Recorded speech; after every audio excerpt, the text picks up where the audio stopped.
Qani xotinim? Qani Umida? Baqirmang bu yerda. Bolalarim qo'rqib ketishadi. Umida shu yerda bilaman. Umidani chaqir bu yoqqa. Umida bu yerda emas. Menga o'yin qilma. Ularni shifoxonada sen olib ketgansan bilaman. Agar hozir topib bermasang, Xo'sh, nima qilasan? Domdagi hamma kameralar qo'riqlash xizmatiga ulangan.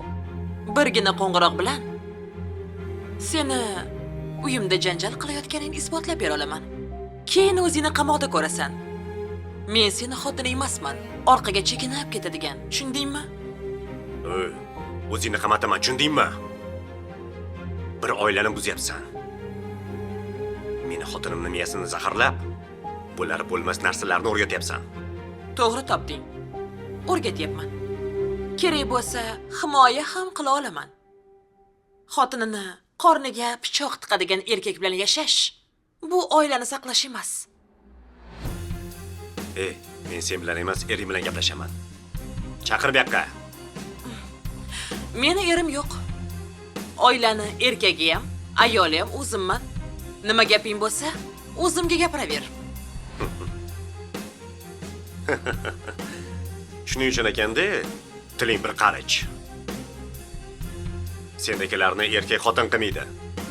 Shuning uchun ham tashab qochgan. Yangilishasan. Erim men emas. Men erimni tashab qochganman. Chunki men o'zini hurmat qiladigan ayolman.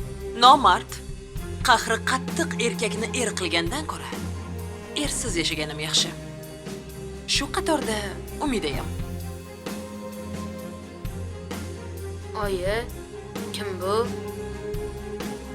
Oyi, biz qo'rqyapmiz. Qo'rqmanglar. Sizlar darsinglarni qilib turinglar, xo'p? Men hozir gaplashib olib kiraman. Boraveringlar.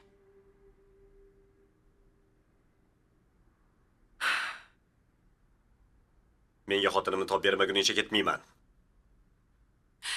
Senchi xotiningni izlashdan oldin u nega ketganini bir o'ylab ko'rgin?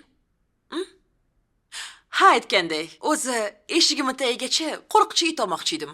Xohlasang bemalol o'tiraver.